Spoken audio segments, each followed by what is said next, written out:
Hey guys, what's up? This is your girl. Uh-huh. Yeah, you know who it is. It's me, Model E. I'm back. Hey, hey. Okay, I've heard enough. You guys fussed at me, and I'm here, okay? All right, I'm back. So,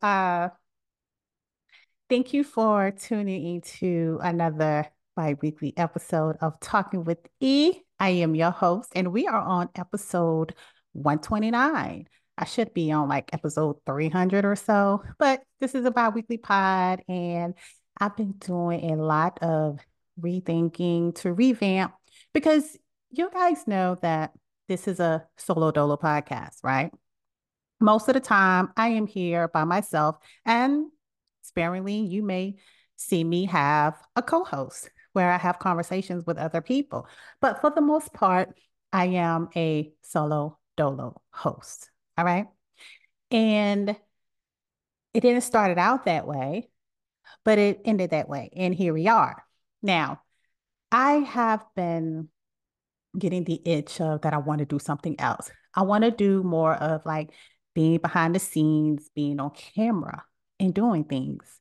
So I am thinking that instead of fully doing a podcast only, I am going to start speaking with women who have been in domestic violence, women who have been in domestic situations, um, women in business, women in, health, finance, because we are women. Like we need to know this stuff. This stuff is very important to us. And I feel with having those conversations, we all can benefit from that. So if you know anyone who would like to chat, and we can do it via Zoom, and we can also do it locally face to face if you are close to me in the North Carolina area. I will be happy to do that. Just send me a message or send me an email, and we can go ahead and have that conversation. And so what I've been talking about with like a whole new attraction with this podcast, right?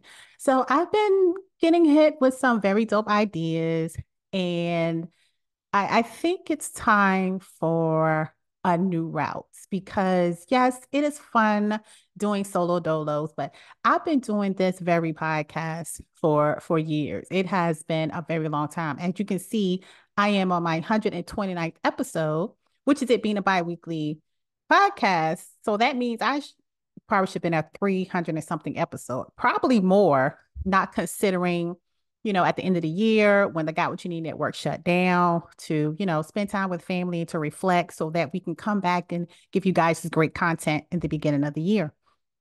So, that I am thinking of. So if you want to be a part of the show, be a guest on the show, let me know. Okay. All right.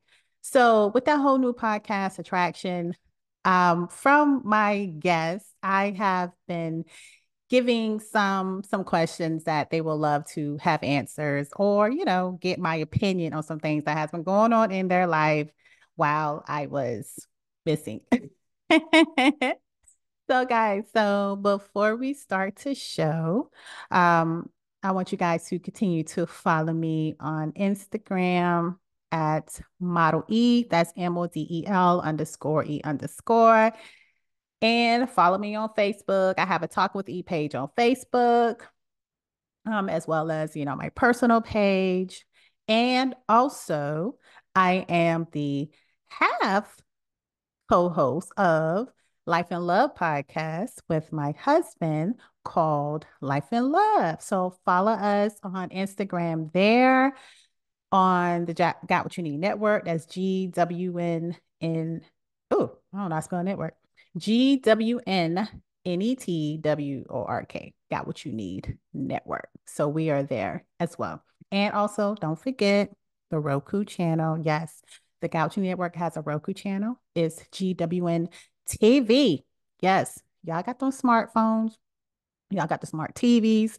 You can't tell me you don't because everybody got a smart TV. So make sure you go to the Roku app and download the Got What You Need TV, and you will see us and every other content that we have on there. All right. So the first conversation that I want to get into today is about love. And we all want love, whether we say we don't or not, or we don't care about it. Deep down in our little hearts, we want love.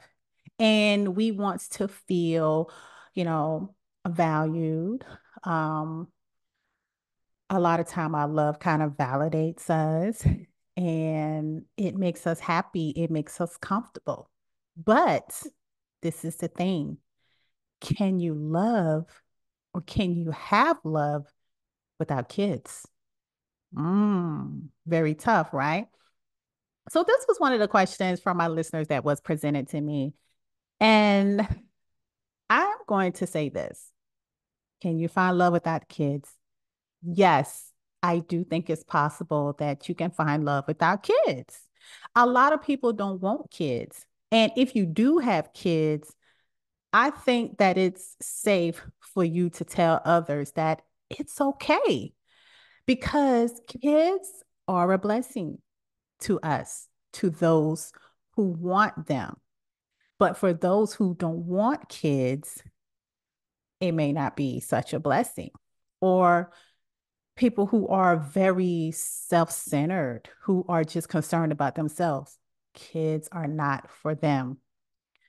And it's nothing wrong with you not wanting kids. If someone don't want kids, good. I'm all for it because I don't want you to have kids to feel that you need to have kids or to fill someone else's void. And you really don't want these kids and you can't take care of these kids. You don't have the means and the finances to. I would rather for those kids to stay where they at or let someone else have their chance. Now, I also hear a lot of people say that, oh my God, love is so hard and it's so hard for me to find the right person because he wants to have kids and I don't want to have kids. I'm sure that it is someone out there who don't want kids like you because a lot of times my age, people who are in their, late 30s, early 40s, our millennial, a lot of us had kids when we were in high school, or shortly after high school, or a couple years after high school. So a lot of times we meet people, they already have kids. That was one of my things when I first met my husband, right? I had said, I don't want anyone with kids. Why did I say that? I say that because in my mind and from what I've seen, I've always thought that just someone just having kids or a child is just a bunch of extra drama that I'm going to have to go through between that mother. That was one of my fears of dating someone who had a child because I didn't have a child. I started late having kids, not too late, but a little later than everyone else. Everyone kind of been like on their third child by the time I had my one. So so that was kind of always my thing. And so when I met my husband, he did told me that, he did have the child and, she was very young at the time or whatever, but I really didn't met her until, like a couple years later. And everything worked out fine, perfect. Like I love it. It couldn't be no better. So that aspect changed my mind because in reality, this person could end up, being very dope, don't give you no type of shit, just come in and boom, felt like they've been there all our lives. And so that was one of my reasons for not wanting to date anyone with kids because I didn't want to go through the drama and I didn't have to go through any drama. But back to the question, can you find love without kids? Yes, you can. The only thing that I have to say is when you're dating someone and it's coming to that point of you being serious, I would suggest that you ask questions, probe around. Do you want kids? Like, talk about it. And if that person is like, yeah, I think I want kids, that is your line to come out and say, well, I'm very deeply, genuinely know that I don't want to have kids. And so many times people, they have fun, they fall in love, and they're talking about getting married, and then boom, questions of, oh, I can't wait till we get married so we can start a family.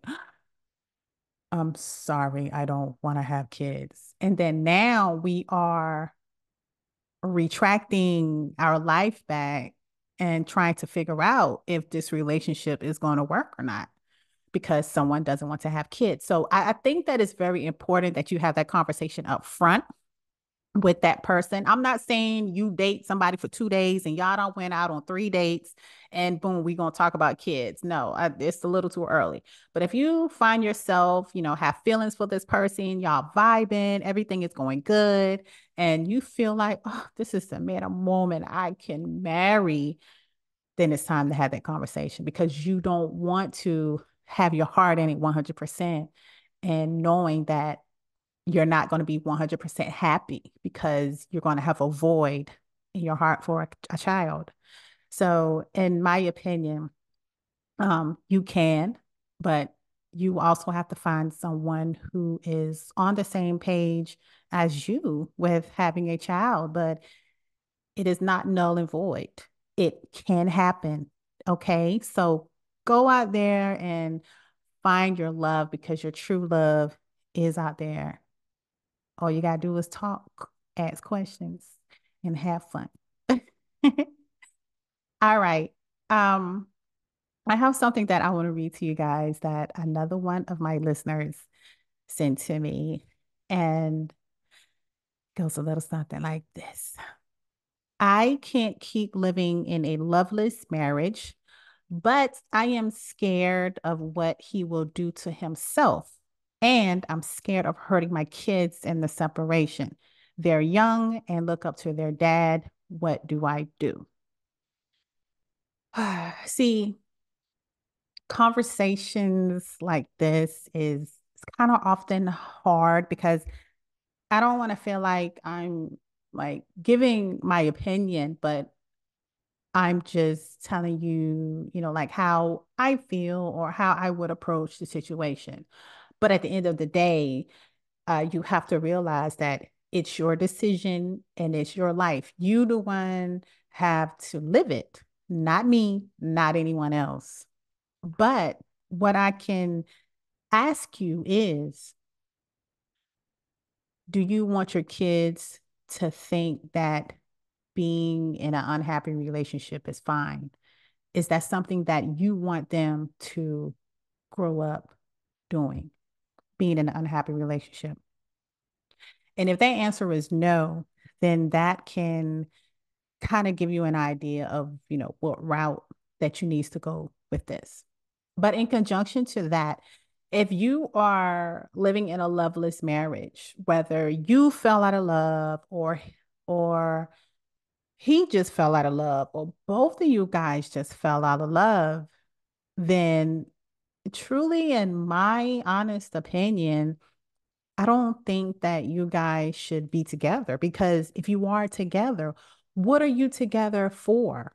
What are you accomplishing being separated like that?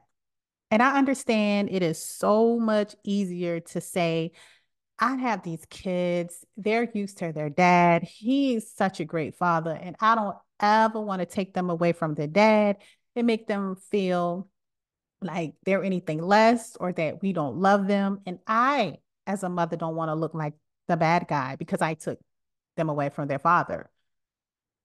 No, you can't look at it that way because in the long run, it's going to start affecting you heavily. it's going to start affecting the kids because as they get older, they are going to notice the unlovable things that are going on in this relationship. And you don't want to start having resentments for each other. This is my thing that I always say. Don't block your blessings. I always say this wholeheartedly because I hear people go through these things and I always say like, hey, if you don't want to be there, if things are not going right, it can't be fixed, you are blocking your blessings from someone else. Like, do not stay. It's the same way as if you are being abused physically or mentally in a marriage. Get out. It is not safe anymore. Get out. So if you are just coming home at the end of the day, don't want to go in the house. Oh my God, you just sitting in the car, dreading going to the house because you don't want to look in your significant other face because you just know that you just not going to have anything in common to talk about. Or no conversation is going to be had. Or y'all might not even sleep in the same bed. So you should ask yourself the question, what are we here for? Nothing is being accomplished because when you're in a marriage, you are supposed to work towards things together as a couple, as one, but you're still two. So you got married, you're wasting all this time, you're wasting your age. You just wasting like all this potential you have or could have for someone else. And you just sit there just being a Debbie Downer and just drowning in your own sadness because you got the kids over there. Separation can always work. And I've never experienced this, and I don't want to experience separation from a husband to where, the kids have to be separated. But if something like that was supposed to happen, we already got everything worked out. Like, we're going to continue to be kosher to each other. We're going to make sure the kids still have everything that they have provided to them separately, even though we're still not together. So, in my merely opinion, um, I think you should really think about it. Think about the pros and cons. If you guys went through therapy and it still didn't work out, you try to go on date nights at least every other week and it didn't work out. You go on vacation and you just did not get that spark, that fire back, then yes, maybe it is gone. It's over. The the fire has burned out. It's not there anymore. So you have things that you can try. And the one thing I always say is if something doesn't work out, you as a person always have that option in your head to say, I tried and it didn't work. So all I ask is try, communicate, and if it's not there, then it is not there. And then each party should agree to just move on. Yes, you may have business, you may have property, you may have investments, just something you're just gonna have to deal with. You're not happy, you're not happy. So that's in my merely opinion. That's how I see it. So I hope everything works out and just continue to be honest with yourself and be honest with each other. And the kids will be okay. Just continue to provide them with everything that they have been getting. Like, don't let anything lack. Like, don't ever talk bad about each other in front of the kids. Just keep everything calm and kosher. And I have faith that it'll work out. And you should too. Yeah.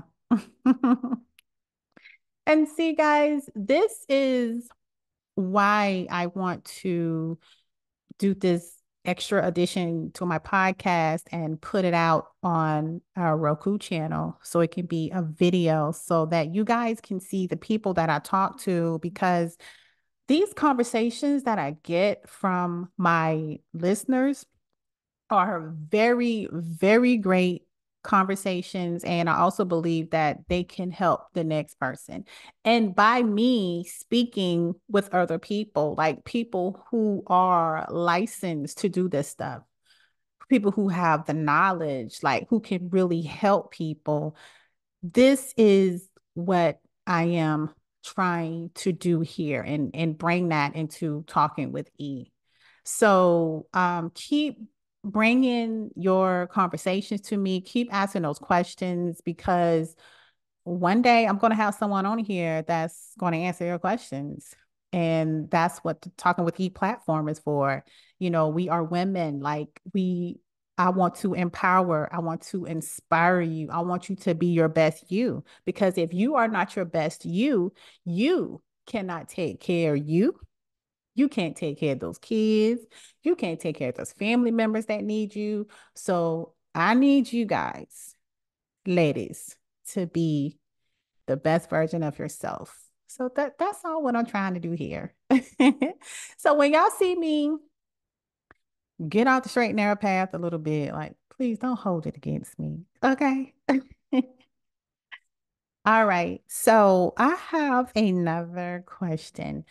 And I think we've kind of answered this on our Life and Love podcast, my husband and I, a little while ago. But someone asked, what is the best advice that you would give a newly wedded couple? Well, honey, I'm not, I think we are out of the newlywed honeymoon stage right now, but we're not too far from it. But I can tell you a few advices. Number one, and y'all know what it is. Y'all know what I'm about to say. Communicate. Okay? Always keep communication. When my husband and I first got together, we didn't have the very best communication. Um, and it took us to kind of be apart from each other a little while to understand what we both have. Because we're both good people. I know I'm a good person, so he better have kept me. And he gonna hear this and he gonna be like, girl, whatever. But he's still here though. Ow. So communication is number one. Number two, and this is my husband's favorite word. I just started using it because I always take accountability. It's like, let me stop. But I do though. I'm getting better. Okay. We are humans. Okay. So number two, accountability. Always take accountability. I know accountability. It's just easy to go and flop that word around and say accountability. It's hard sometimes.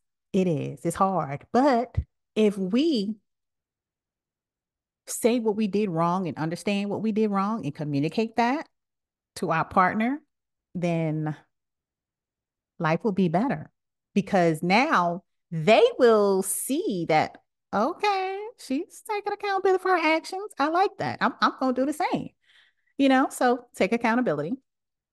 Um, Three is keep people out of your business. Yes, keep people out of your business, especially family. Because if you go and you tell Auntie G that you catch your husband at the bowling alley with some work friends and they all were females and Auntie G is gonna look at you like, and you still here with him? Did you went over there and interrupt? Did you introduce yourself as his wife? What did you do? Why are you telling me? Okay, I'm still with him. We've made it up. He said that, that was going to never happen again. It was just, a little silly mistake that happened. And now Auntie G is looking at you like every time he comes to the cookout, mm, she giving him the stanky face. But you told her what was up in your marriage, and now she knows, and she's just reading into all your business. And a lot of times she ain't reading it right. She reading it backwards. So keep people out of your business, especially if you're really not going to do anything about it, you know? Okay. Um, Friends too. You can't always tell your little friends because I'm sure you may have some bird friends, and a lot of them don't even have a husband, don't even have a man to keep them out of your business because a lot of times their little opinions and what they make out about your relationship ain't 20% correct. So just just keep the business to yourself. Talk to a therapist if need to. I know, if you're black, a lot of us were like, "Ah, we ain't gonna talk to no therapist. We don't need no therapy. Ain't nothing wrong with us. We ain't crazy." Just talk to a therapy if you want to help yourself. Okay. Let me see what else I can tell you guys. Have fun. Have fun, continue to create that spark that you guys had in the beginning, like things that y'all did that brought y'all together, that walk on the beach, those little subtle kisses on the forehead or on the lips, spank you on the butt sometimes, just acting like a kid, do those little kid things, like keep those things intact. Let's see. Um, and if you got kids and y'all just started this thing, kids can sometimes put a little damper in a relationship because you guys can start, arguing over the kids and stuff. And sometimes kids can be a little stressful. So that can add a little stress to it. But just always remember to keep in mind that they are going to get older and that time will pass. Just be yourself. Never change. I know people always say, "Well, I'm getting older and I'm going to change." Of course, you're going to change a little bit because you're older because now you're supposed to be a little more wiser. So you're going to change a little bit. And that's okay. But don't change for the worse. Like change, but change for good because you want to kind of still be the same person that you were, you know, 5 years ago when you met that person or 3 years ago. You still want to be the same person. So that was one of the vows that my husband and I said when we married each other that we were going to stay the same, even though we are older and we are continually evolving. We're learning new things and we're learning new things with each other still. So just kind of be yourself. Like, don't turn from a baby to a bitch, you know, or this sweet young lady to a heifer. Like, don't do that. And I truly think if you just communicate, take accountability, just have fun within a relationship and be yourself and don't change for the worse. I really think everything be okay. Just do things together, just have fun. Okay. All right. So that's my advice. And keep those people out of your business because that can cause some mess too. All right. All right. So before we go ahead and end the show, we've been talking a lot about money, finances, right? And a lot of us, say, I no way, or I in no way endorse this company, but I'm going to show you guys something that a friend brought up to me. And I just thought that it was like the best idea ever. And it's a great idea for me because it's in my hands. And a lot of people was like, well, if the money is in my face, I'm going to go get it. Like, no, for me, because it's really a challenge for me. I love that aspect. And it's a great extra addition to the savings. So I'm going to introduce you here the 100 envelope saving challenge. So in this is 100 days, right? And every day you have a pocket to where you put your money in for the next 100 days. Okay. So once you get to 100 days, you will save $5,050 for 100 days. So, like, Day one, you put $1 in it. Day five, you put $5. Day 26, you put $26 in it every day. And within 100 days, that's over 3 months, you will have $5,050. So it was something that was just brought to my attention from a friend. And thank you. I appreciate it. And I pass it on to another friend. And I hope that you guys, get you one. You can get it on Amazon. I will put the link in the description to where you can go and purchase yours. No way necessary. I am affiliated or getting any type of, funds from it. But I think at this point, we all want to be able to save money. And I think that is a great way for you to save more and actually see it. Because if I see it, like I want to keep on doing it because I love a challenge. Oh, I got $100 in here. Let me go ahead and put this $100 in. Oh, shoot. Tomorrow I got $101 and put $101 in it. And then I go back and I look in it and I have all this money in it. And it's just great to see. So thank you guys for tuning into the first bi-weekly episode because your girl is back. Thank you. Thank you. Mwah, mwah, mwah. Thank you for listening to episode 129. And make sure you go to YouTube and subscribe to our channel, GWUN Network, GWUN Network. Make sure you go and subscribe. Follow me on Instagram at model_E_,